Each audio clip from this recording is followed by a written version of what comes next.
America. We are endowed by our Creator with certain unalienable rights: life, liberty, and the pursuit of happiness. By honoring your sacred vocation of business, you impact your family, your friends, and your community. At Grand Canyon University, our MBA degree program is 100% online, with emphases in business analytics and finance to help you reach your goals. Find your purpose at GCU. Private, Christian, affordable. Visit gcu.edu.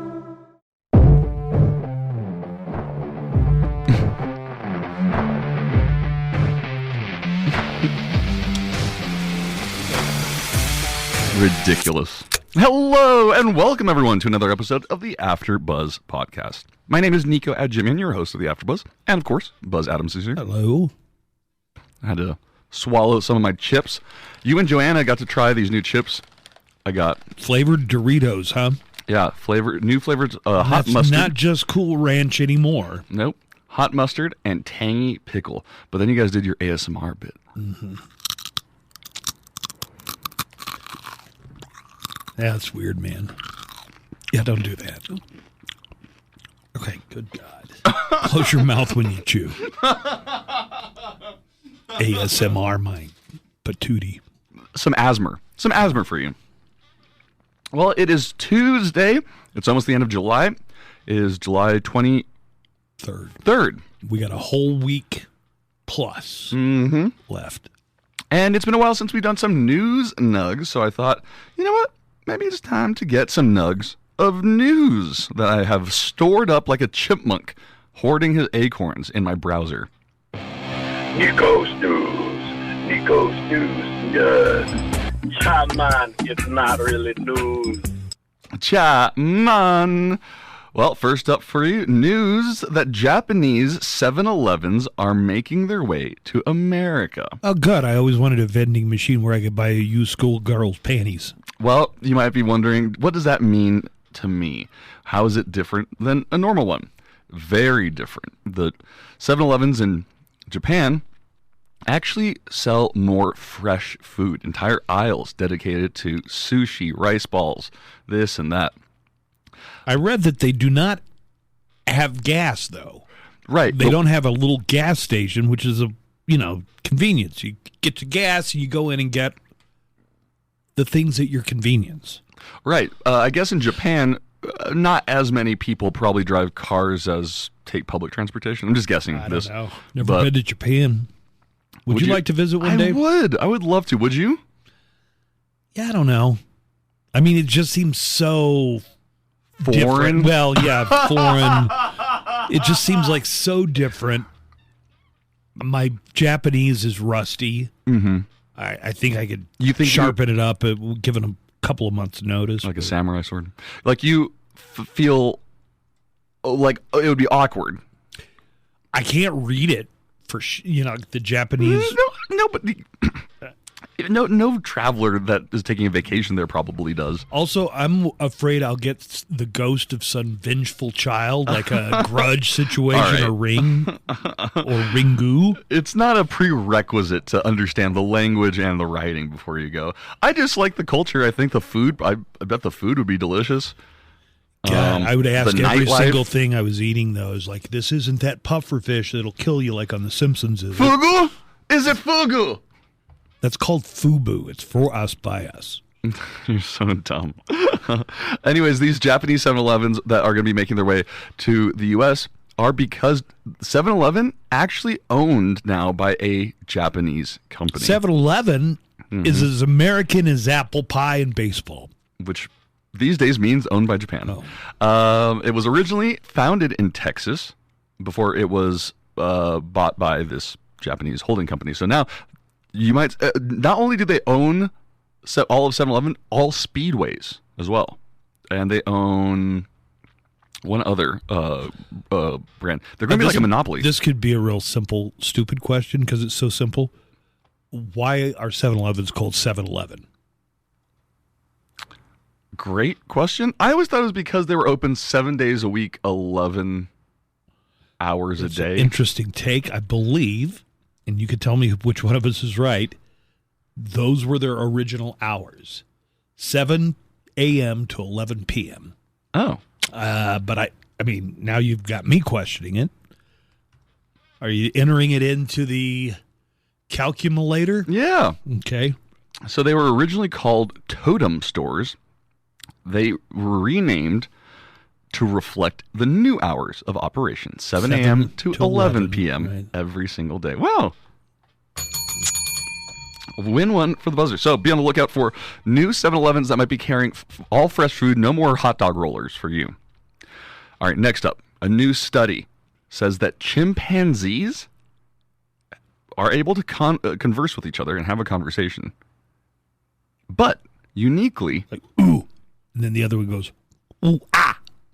And then the other one goes, ooh, ah, ting, tang, wanna, bing, bang. well, they communicate mostly with gestures, hand movements, and facial expressions. Scientists who have studied them studied their chats in detail and found that they took fast-paced turns when they exchanged information, but then interrupted one another. So they have conversations in a snappy way like humans do. Yeah. I saw a great documentary about Jane Goodall. Do you know she was really the groundbreaker? Nobody had ever tried to hang out with apes, and I think her field of study was chimps especially. And just, you know, that you'd studied them as a scientist observing from a distance, and Jane Goodall was the first person, by the way, with only a high school diploma. It's not like she eventually got, I didn't know that. Yeah, she got an advanced degree, but she started off as an assistant to the famous anthropologist, the most famous up to that point, I think, Louis Leakey. Oh, wow. Yeah, and so she went out in the field, did things that anthropologists or primatologists had never done before, which is name the ape she's studying. You know, they would have one number, two, A, three, B, C. Yeah, whatever. They'd have numbers. She named them and really almost single-handedly transformed primatology as we know it. Like and she's still alive. It sounds like you're a big admirer. I'm a big admirer, and she was, when she was a younger person, well, even still, She's hot? not too hard on the eye.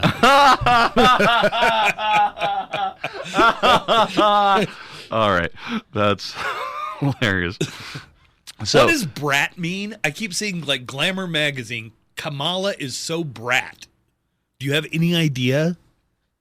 other And than somebody what named Charlie XCX said, Kamala, so brat. And at first, I thought it was like, oh, now they're going to attack her for being a brat.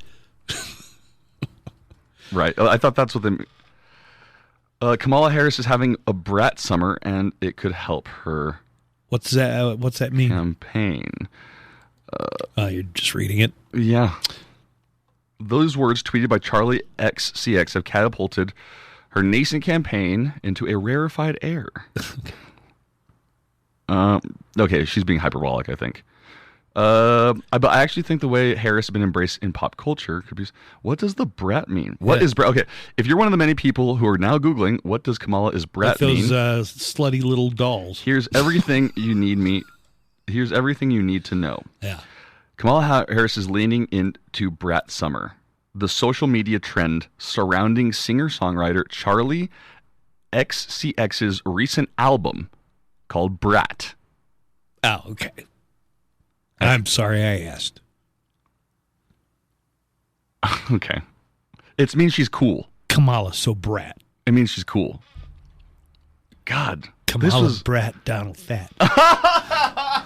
Oh, so apparently Russian pundits, of political pundits, Yeah. which apparently there are. You wouldn't think that.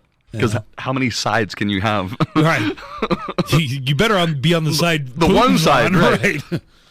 They were saying that Donald Trump made a critical error in going after Joe Biden's age and Because competency so now much. she's like 20 years younger. And he's the old man in the race. What do you think of that? The Russian commentators are saying that, huh? Uh-huh. Yeah, I don't know. I mean, I'm waiting for the groundswell to start. It looks like Kamala Harris, the vice president, has the needed delegates, so this isn't going to be like an open convention or a brokered convention or any, it looks like she's just going to, she's going to be the nominee.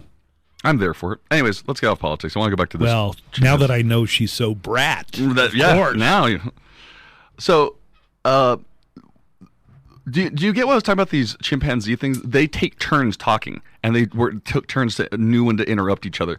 And they're saying that this is a hallmark of human conversation.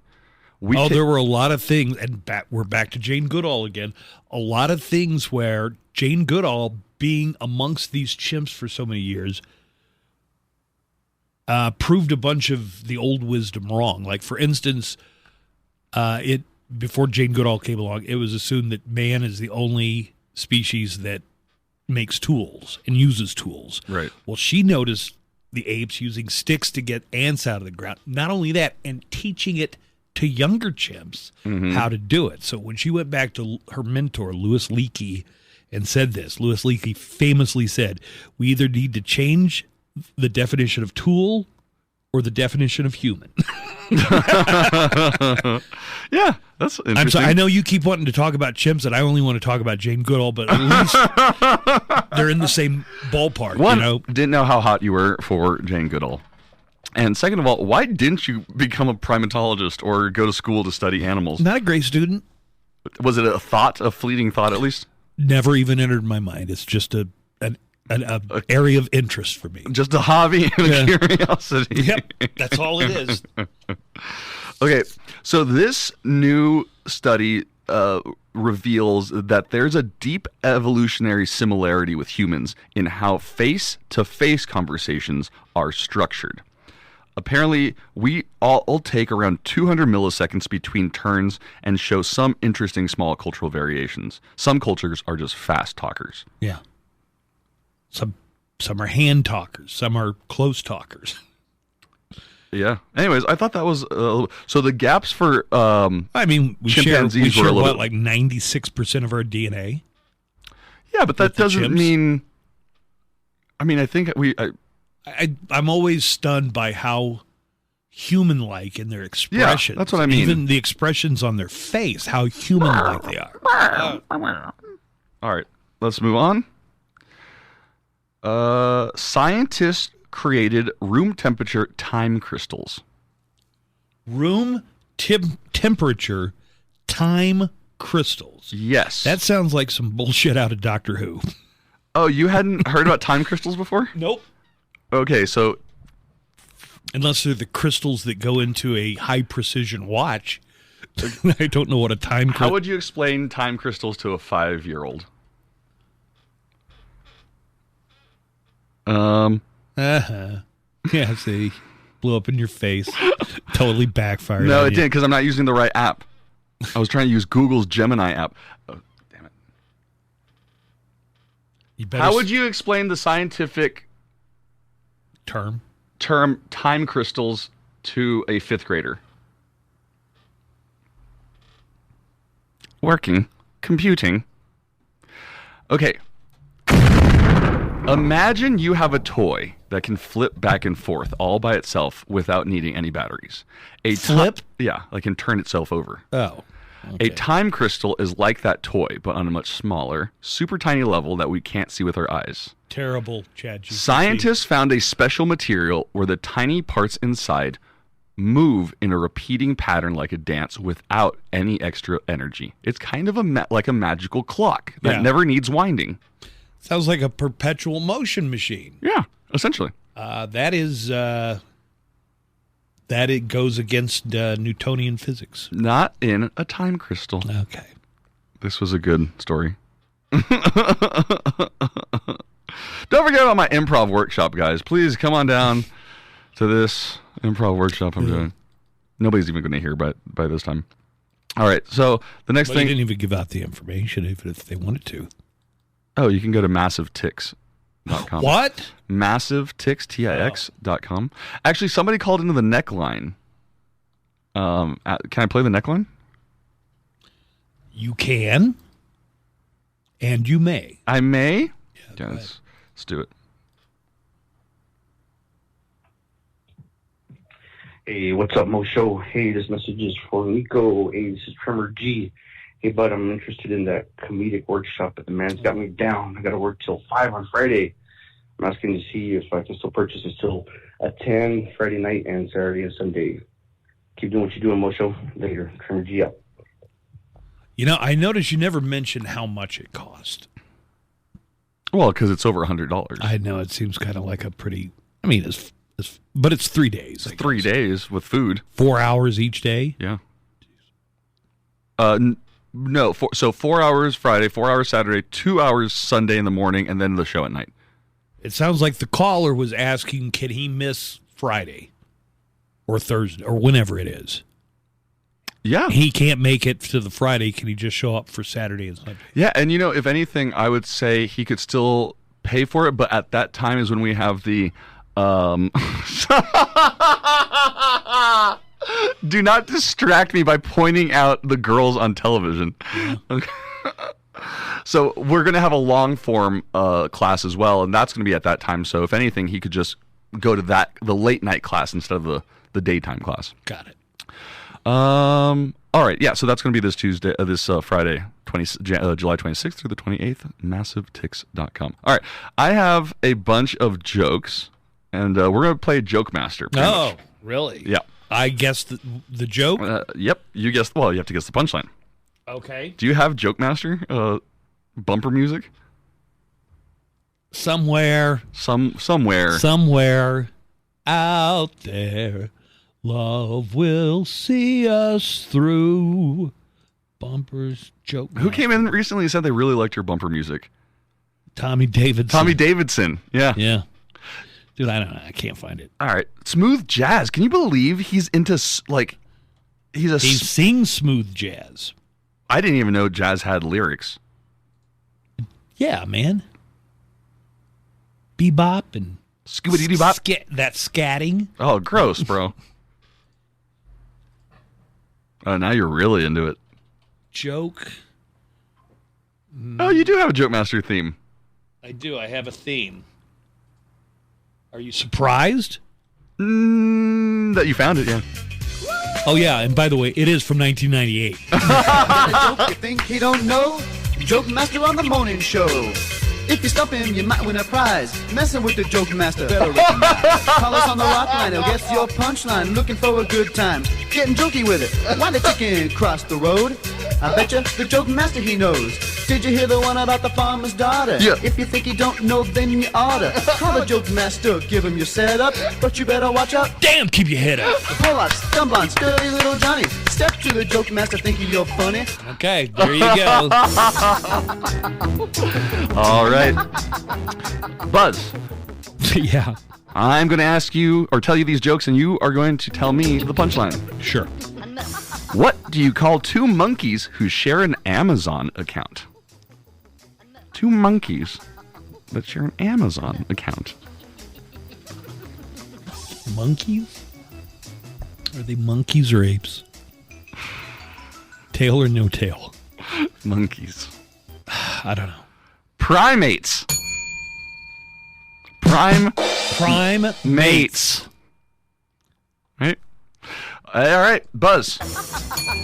How do you get in touch with a Roman architect? Oh, God. How do you get in touch with a Roman architect? Yep. I don't know. You call him. No, these are too dumb to figure out. Buzz, why did the coffee call the police? Why did the coffee? Because somebody was trying to put its cream in it against its will. It was mugged. The coffee called the police. Buzz, what do you call a magician who lost their magic? A magician who lost magic. An Ian. No, you got to be kidding me. Correct! An Ian. Good job, man. You know, eventually I knew that I would find the level. Your brain just has to start working. Yeah, it just has to start working on that level. Okay. Next up, how do you get an astronaut's baby to sleep? An astronaut's baby. You rock it. See? Now I'm tuned in. I'm in the zone. We're going to stick on the space theme. Buzz, how does NASA organize a party? How does NASA organize a party? I don't know. They plan it. That was real dumb. That was so stupid. They plan it. All right. These are just basically puns, like from a kid's joke book, right? Yeah. All right, they're go awesome. ahead. Got any more? Okay, sure. What do Alexander the Great and Winnie the Pooh have in common? Their middle name. Yeah! All right, that's going to do it for today's episode of the After Buzz podcast. Thank you for listening. Thank you for playing Joke Master with us. And keep listening to the regular Buzz Adams Morning Show, Monday through Friday, 6 a.m. to 10 a.m. on KLAQ 95.5. Talk to y'all next time.